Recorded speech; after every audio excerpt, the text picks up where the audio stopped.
नमस्कार. आवाज पुस्तकांचा मध्ये तुमचं मनापासून स्वागत आहे. जिथे पुस्तकांना आवाज मिळतो. जर तुम्हाला विचारांना स्पर्श करणारी पुस्तकं ऐकायला आवडत असतील, तर ही यात्रा तुमच्यासाठीच आहे. आज आपण ऐकणार आहोत एक असं पुस्तक जे आपल्याला एक महत्त्वाची गोष्ट आठवण करून देतं. प्रत्येक अंत हा नव्या प्रारंभाची सुरुवात असतो. या पुस्तकाचं नाव आहे अंत अस्ति प्रारंभ. The end is the beginning. भाग तिसरा. ज्याच्यात हिंमत त्यालाच किंमत. शेकडो वर्षांपूर्वी एक 16-17 वर्षांचं कवळं पोर बादशाहच्या गुलामगिरीला आवाहन देऊन रायरेश्वराच्या पिंडीवर रक्ताभिषेक करून स्वराज्य स्थापनेची शपथ घेतो आणि सबंध हिंदुस्थानाला स्वराज्य काय असतं याची ओळख करून देतो. नंतर हाच कवळा पोरगा छत्रपती शिवाजी महाराज या नावाने अनंत काळासाठी अजरामर होऊन जातो. त्यांची युद्धनीती, रणनीती, मुत्सद्देगिरी याबद्दल लिहिलं जातं, बोललं जातं आणि चर्चा केल्या जातात. त्यामध्ये प्रामुख्याने बोललं जातं ते म्हणजे त्यांच्या धाडसाबद्दल. धाडस एक अशी गोष्ट, एक अशी भावना जी गवताच्या पात्याला तलवारीची धार आणते आणि पर्वताच्या शिखरालाही छोटं करून टाकते. हे धाडस उत्पन्न कसं होतं? त्याचं मूळ काय असतं? तर धाडस असतं आपल्या विचारांमध्ये, आपल्या कृतीमध्ये. आज तरुणांमध्ये काहीतरी करून दाखवायची उर्मी आहे, पण त्या उर्मीला सत्यात उतरवण्यासाठी निर्णय क्षमता नाही, किंबहुना तो निर्णय घेण्याचं धाडसही नाही. जर आपण घेतलेला निर्णय चुकला, तर आपल्या निर्णयाने काही चुकीचं घडलं तर? याच जर तरच्या दोरखंडांनी आपल्याला बांधून ठेवलं. आपण कुठलीही गोष्ट करण्याचं धाडस करू शकत नाही. याच धाडसाची एक गोष्ट आहे. ही गोष्ट आहे प्रचंड गडाची, म्हणजेच आपल्या तोरणा किल्ल्याची. इनायत खान नावाचा क्रूर सरदार तेव्हा तोरण्याचा किल्लेदार होता. धिप्पाड देहयष्टी एका गावात शत्रूचे 2 तुकडे करणारा शिवरायांनी स्वराज्याची मुहूर्तमेढ तोरण्यापासून करायचं ठरवलं. का? तर जिंकण्यासाठी आणि चढाईसाठी तोरणा हा अतिशय अवघड किल्ला. पण जिजाबाईंचा आणि शहाजीराजांचा हा लेख मोठा बहादर आपल्या सवंगड्यांसोबत शिवबाने किल्ला सर केला. 16 ते 17 वर्षांची कवळी पोरंही, पण धाडस करण्याची हिंमत त्यांच्यात होतीच. यशाचा पहिला नियम असतो तो म्हणजे फक्त आणि फक्त लढाई. आणि ही लढाई रणांगणापूर्वी मनांगणात लढली जाते. आणि जी शिवरायांनी सर्वात पहिली लढली होती. ज्यांना जिंकायचं असतं त्यांनी अपयशाचा विचार करायचा नसतो. विचार करायचा असतो तो फक्त आणि फक्त उद्दिष्टांचा. आपलं उद्दिष्ट जर पारदर्शी आणि लोकहिताचं असेल तर नक्कीच त्यात यश मिळतच. फक्त त्यात आपण पहिलं पाऊल टाकण्याचं धाडस करावं लागतं. एखादा व्यवसाय करण्याआधी जेव्हा आपण ठरवतो की अमुक अमुक व्यवसाय करायचा आहे, तेव्हा आपण फक्त व्यवसाय करायचा आहे इतकंच ठरवलेलं असतं. पण तो तत्सम व्यवसाय करण्यासाठी लागणारं कौशल्य, अनुभव हे सगळं जोपासण्याची आपली तयारी नसते आणि तिथेच आपण फसतो. वरती जे तोरणा किल्ल्याचं उदाहरण आपण घेतलं, त्यातून आपल्याला एक महत्वाची गोष्ट शिकायला मिळते आणि ती म्हणजे संयम. कारण धाडसाला जेव्हा संयमाची जोड असते ना, तेव्हा प्रतिकूल परिस्थितीत घेतलेला निर्णय आपल्याला वेगळी ओळख देऊन जातो. जर तेव्हा शिवरायांनी आपण भले आणि आपली जहागिरी भली हा विचार केला असता, तर स्वराज्य उभं राहिलंच नसतं. आणि आज आपण ज्या काही शिखर सर करण्याच्या चर्चा करतोय, त्यांचा विचारही करू शकलो नसतो. तोरणा किल्ला का एका रात्रीतून राजांनी सर केला नव्हता, तर तो सर करण्याअगोदर किल्ल्याचा अभ्यास केला, युद्धनीतीचा पुरेपूर सराव केला आणि त्यानंतरच त्यांना गड जिंकता आला. कारण यश हे एका रात्रीमध्ये नक्कीच मिळतं, पण ती एक रात्र येण्यासाठी अगोदर 100 रात्र जागून मेहनत करण्याची तयारी असावी लागते. धाडस हे कधी अविचारी नसावं. धाडस आणि मूर्खपणा यामध्ये एका पातळ रेषेचा फरक आहे आणि तो आपण प्रत्येकाने लक्षात घ्यायला हवा. जीवनात कुठलेही धाडसी निर्णय घेताना परिस्थितीचं पूर्वावलोकन करणं खूप आवश्यक असतं. मुळात म्हणजे व्यवसायात येण्याचा निर्णय घेण्याचं धाडस ज्याच्यात असतं तोच व्यवसाय उभा करू शकतो. आपल्याकडे एक खूप चुकीचा समज आहे की व्यवसाय म्हणजे फक्त दुकान किंवा एखादा काउंटरवर बसून गल्ल्यात येणारा पैसा मोजणे इतकंच. पण खरं तर असं काहीच नसतं. एखादा रिक्षा चालवणारा व्यक्तीही उद्योजक आहे आणि करोडोंचे व्यवहार करणारा व्यक्तीही उद्योजक आहे. व्यवसाय करताना आपण स्वतःमध्ये काय गुंतवणूक करतोय हे बघणं महत्वाचं ठरतं. गुंतवणूक ही फक्त आर्थिक नसते. आपलं ज्ञान जेव्हा कृतीत उतरतं तेव्हा त्यातून मिळणारं उत्पन्न ही सुद्धा मोठी गुंतवणूकच असते. कारण व्यवसाय हा कुठल्याही गोष्टीचा होऊ शकतो. पण तो व्यवसाय करताना आपल्याला आधी बोलता यायला, म्हणजेच आपली वस्तू विकता यायला पाहिजे. तुमची वस्तू जर करोडो रुपयांची असेल, पण तुम्हाला जर त्या वस्तूबद्दल सांगताच येत नसेल, तर ग्राहकासाठी त्या वस्तूचे मोल हे मातीप्रमाणे होऊन जातं. त्यामुळे कुठलाही व्यवसाय करावयाचं धाडस करताना अगोदर आपल्याला जे विकायचं आहे त्याबद्दल संपूर्ण माहिती असायलाच हवी. आता पुन्हा एकदा शिवरायांकडे वळूया.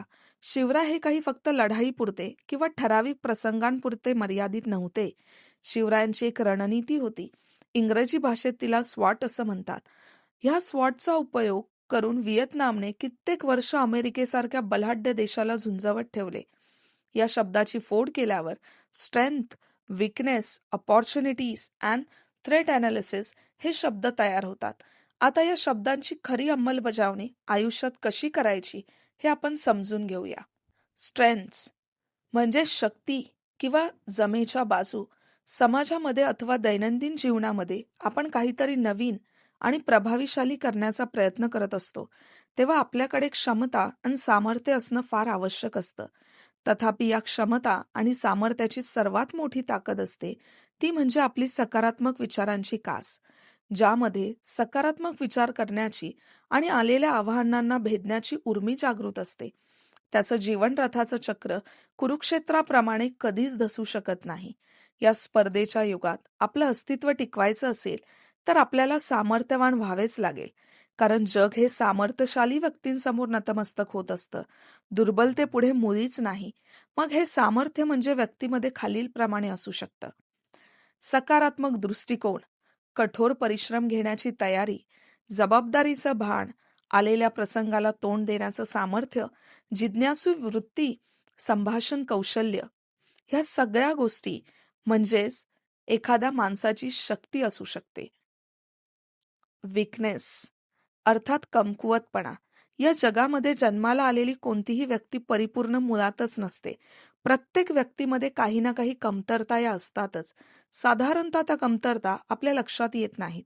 किंबहुना त्या कमतरता आपण स्वीकारायला मानसिकरित्या तयार नसतो. व्यक्ती परिपूर्ण होतो तो त्याच्यातल्या कमकुवतपणावर मात केल्यानंतरच. कदाचित आपण या कमकुवतपणात इतके गुरफटून जातो की आपण आपले सामर्थ्य विस्मरणात नेऊन ठेवतो. जेव्हा आपण समाजात किंवा आयुष्यात लढाईमध्ये उतरतो तेव्हा आपण एक खबरदारी घेतली पाहिजे, आणि ती म्हणजे आपल्यातली कमतरता म्हणजेच विकनेस समोरच्याच्या सामर्थ्याची बाजू बनायला नको. पण आपल्याला मात्र जिंकायचं असेल तर समोरच्याच्या कमकुवत बाजू कुठल्या याचा मात्र पुरेपूर अभ्यास असायलाच हवा.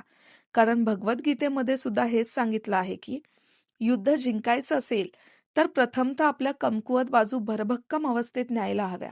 मग त्या कमकुवत बाजू कुठल्या, तर त्या खालीलप्रमाणे देखील असू शकतात. गोष्टींकडे बघण्याचा नकारात्मक दृष्टिकोन. मोह म्हणजेच एखाद्या व्यक्तीसोबत एखाद्या भौतिक गोष्टीशी असलेलं अनावश्यकरित्या जोपासलेली अटॅचमेंट. परिस्थितीशी जुळवून न घेता जबाबदाऱ्या झटकणे, सतत दोष देत राहणे, मर्यादेच्या बाहेर अतिविचार करून कल्पनेतच अडचणी वाढवणे, अनुभवाची कमतरता आणि हळशीपणा हे आपले विकनेसेस असू शकतात. अपॉर्च्युनिटीज म्हणजे संधी. बऱ्याचदा आपण म्हणतो त्यावेळी संधी होती, पण अमुक अमुक गोष्ट नसल्यामुळे ती संधी हुकली वगैरे वगैरे. पण वास्तविक पाहता आपण त्या संधीला शेवटची संधी म्हणून बघितलेलंच नसतं. त्यामुळेच कदाचित आपण नंतर त्या संधीला गमावून बसलेलो असतो. मुळात संधी या आपल्यातल्या क्षमता आणि आपल्यातल्या कमतरता बघूनच निर्माण झालेल्या असतात. आपले शिक्षण, अनुभव, आत्मविश्वास, क्षेत्रकार्य यावर आधारित आपल्याला संधी मिळतच असते.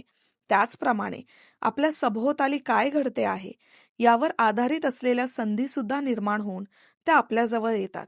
इतकंच नाही तर अवतीभोवती असलेल्या समस्या, समाज जीवनामध्ये निर्माण झालेल्या समस्या आणि त्या समस्यांवर आपण काय तोडगा काढू शकतो, त्यावर काय उपाय काढू शकतो, अशा संधी शोधणं देखील गरजेचं आणि महत्वाचं असतं.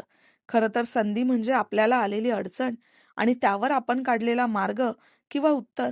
हे समीकरण ज्याला अंगीकारता आलं त्यालाच संधीचं सोनं करता आलं. थ्रेट अर्थात धोका किंवा संकट अथवा अडथळे. तसं बघायला गेलं तर ज्याच्या आयुष्यात संकट नाही, अडथळे नाहीत, त्यांना जीवन जगण्याची कलाच अवगत नाही असं म्हणायला हरकत नाही. दैनंदिन जीवनात आपल्याला अनेकविध अडथळ्यांना सामोरं जावं लागतं. पण आपण म्हणतो का, की आपलं जीवन निरर्थक आहे म्हणून? नाही ना. महाभारत घ्या किंवा रामायण घ्या, सर्व मनुष्य अवतारी देवांना वेगवेगळ्या अडथळ्यांचा सामना करावाच लागला. पण ही मंडळी सगळी अधर्माच्या विरोधात लढत होती. म्हणूनच तशा परिस्थितीला त्यांना तोंड द्यावं लागलं. मग तुम्ही आम्ही तर फक्त माणसं आहोत. आपल्याला तरी ही संकटं दूर ठेवतील, परंतु ज्यांना संकटाला सामोरं जाता येतं, तोच खरा सामर्थ्यशाली व्यक्ती जगाच्या पटलावर स्वतःचा इतिहास लिहू शकतो. कारण हे जग दुर्बल विचारांच्या माणसांना चिरडत जाण्या इतकं नक्कीच क्रूर आणि भावनाहीन आहे. या जगात तोच टिकतो जो अडथळ्यांना भेदण्यासाठी जन्माला आलेला असतो. धाडस हे धोक्याला जन्म देतं आणि ज्याच्यात धोके पत्करण्याची क्षमता असते, तो स्वतःचं नाव काळाच्या दगडावर अधोरेखित करून जातो. आणि धोके कुठे नसतात. घरातून बाहेर पडलं की आपण संध्याकाळी घरी येऊ की नाही याची शाश्वती नसते. पाणी पिताना कधी उचकी लागेल आणि आपलं हृदय बंद पडेल. पायऱ्या उतरताना पाय घसरला आणि आपण पडून कपाळमोक्ष होऊ, हे सुद्धा क्षणाक्षणाला भीती उत्पन्न करणारे धोकेच आहेत. पण म्हणून आपण कधी या गोष्टी करणं टाळतो का? तर नाही. बरोबर.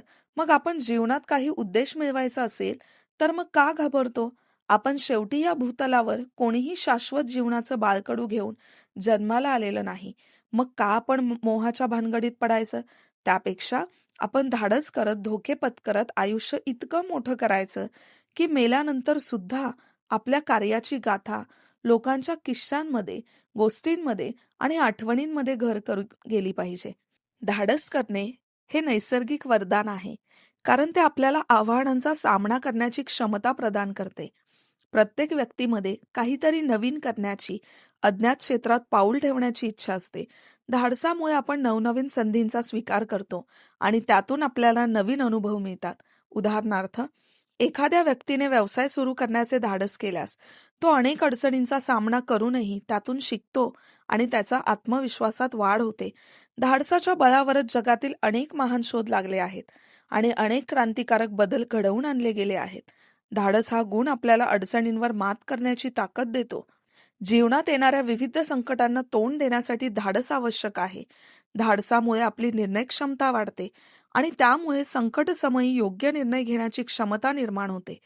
जेव्हा आपल्याला कोणत्याही परिस्थितीत धाडसाने तोंड द्यावे लागते, तेव्हा आपल्याला आपले सामर्थ्य आणि कौशल्ये अधिक चांगल्या प्रकारे कळतात. धाडसानेच आपल्याला अडथळे पार करण्याची प्रेरणा मिळते आणि आपली यशाची शक्यता वाढते. धाडस आपल्याला स्वप्नांच्या पूर्ततेसाठी प्रेरित करतं. धाडसामुळे आपण आपल्या ध्येयाच्या दिशेने निशंकपणे पावले उचलतो. हा गुण आपल्याला धैर्याने नव्या गोष्टींना सामोरे जाण्यास मदत करतो, ज्यामुळे आपण जीवनात यशस्वी होऊ शकतो. धाडसामुळेच आपण मोठमोठी आव्हाने पेलू शकतो आणि आपल्या क्षमतांची परीक्षा घेऊ शकतो. जीवनात कधीही कितीही अडचणी असल्या तरी धाडसाच्या बळावर आपण त्यांना पार करून आपल्या ध्येयाच्या दिशेने वाटचाल करू शकतो. यामुळेच धाडस करणे हे एक नैसर्गिक वरदान आहे. या जगात हिमतीलाच महत्व आहे, कारण हिमतीनेच माणूस आपल्या जीवनातील विविध आव्हानांना तोंड देऊ शकतो आणि यशस्वी होऊ शकतो. जीवनात येणाऱ्या अडचणी, समस्या आणि संकटांचा सामना करण्यासाठी हिमतीची गरज असते. यशस्वी होण्यासाठी आत्मविश्वास, दृढ निश्चय आणि मेहनतीची साथ असणे आवश्यक आहे. हिमतीचे महत्व. आव्हानांचा सामना. जागृत झालेल्या हिमतीमुळे माणूस कोणत्याही आव्हानांचा सामना धैर्याने करतो. एखादी समस्या कितीही मोठी असो, हिमतीने ती सोडवता येते. जीवनात येणाऱ्या अडचणींना तोंड देण्यासाठी हिमतीची गरज असते. जसे समुद्रात जहाज चालवताना वादळे येतात, तसंच जीवनातही अनेक वादळे येतात, पण हिमतीनेच आपण त्या वादळांना पार करू शकतो. अपयशाचा सामना. अपयश हा यशाच्या मार्गावरील एक टप्पा आहे. अपयश आले तरीही खचून न जाता जिद्दीने पुढे जाणे महत्वाचे आहे. जगातील प्रत्येक यशस्वी व्यक्तीने अपयशाचा सामना केला आहे, पण त्यांनी कधीही हिंमत सोडली नाही. अपयशातून शिकून नव्या उमेदीनं प्रयत्न करणं ही साहसाचीच निशाणी आहे. स्वप्नांची पूर्तता. आपल्या स्वप्नांच्या पूर्ततेसाठी हिमतीची गरज असते. स्वप्न मोठी असोत वा लहान, त्यांना साकारण्यासाठी मेहनत, धैर्य आणि सातत्य आवश्यक असते. हिमतीने आपण आपल्या स्वप्नांना सत्यात उतरवू शकतो. जसे एखादा शिल्पकार आपल्या कल्पकतेला साकार रूप देण्यासाठी कठोर मेहनत करतो, तसेच आपणही आपल्या स्वप्नांच्या पूर्ततेसाठी हिमतीने प्रयत्न केले पाहिजेत. नवीन संधींचा स्वीकार. जीवनात अनेक संधी येतात, पण त्यांचा स्वीकार करण्यासाठी हिमतीची गरज असते.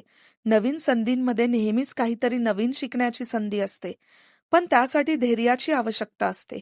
हिमतीने नवीन गोष्टी स्वीकारल्यास आपण आपले कौशल्य वाढवू शकतो आणि जीवनात प्रगती करू शकतो. समाधान आणि आनंद. हिमतीने जगणाऱ्या व्यक्तीला खऱ्या समाधानाचा आणि आनंदाचा अनुभव येतो. जीवनात कितीही अडचणी येवोत, हिमतीने त्यांचा सामना केल्यास आपल्याला खऱ्या अर्थाने आनंद मिळतो. हिमतीने आपण आपले लक्ष्य साध्य करू शकतो आणि जीवनाचा खरा आनंद घेऊ शकतो. हिमतीनेच माणूस जीवनात प्रगती करू शकतो आणि यशस्वी होऊ शकतो. आव्हानांचा सामना, अपयशावर मात, स्वप्नांची पूर्तता, नवीन संधींचा स्वीकार आणि खरा आनंद यासाठी हिमतीची गरज आहे. म्हणूनच या जगात हिमतीलाच महत्व आहे. हिमतीनेच आपण आपल्या जीवनात खऱ्या अर्थाने यशस्वी आणि आनंदी होऊ शकतो. हिमतीच्या मार्गावर चालत राहा, कारण हिमतीनेच यश तुमचं होणार आहे. धाडस व साहस हे जीवनातील यशस्वी होण्याच्या प्रवासातील अत्यंत महत्वाचे गुण आहेत. धाडस आपल्याला आव्हानांचा सामना करण्याची क्षमता देतो, तर साहस आपल्याला त्या आव्हानांना तोंड देण्याची शक्ती प्रदान करतो. दोन्ही गुण एकमेकांशी पूरक असून त्यांच्या सहाय्यानेच आपण आपल्या ध्येयांच्या दिशेने निशंकपणे पाऊले उचलू शकतो. जीवनात येणाऱ्या अडचणींवर मात करून, नव्या संधींचा स्वीकार करून आणि आपल्या स्वप्नांच्या पूर्ततेसाठी कार्यरत राहूनच आपण खऱ्या अर्थाने यशस्वी होऊ शकतो. म्हणूनच धाडस व साहस हे खऱ्या अर्थाने जीवनातील नैसर्गिक वरदान आहे, ज्यांच्या सहाय्याने आपण आपले जीवन अधिक सुदृढ, यशस्वी आणि आनंदी बनवू शकतो. जर या आवाजाने तुम्हाला काही जाणवून दिलं असेल, तर चॅनल सबस्क्राईब करा, बेल आयकॉन दाबा, व्हिडिओ लाईक आणि शेअर करा आणि कॉमेंटमध्ये नक्की लिहा, हे शब्द मला कुठेतरी भिडले.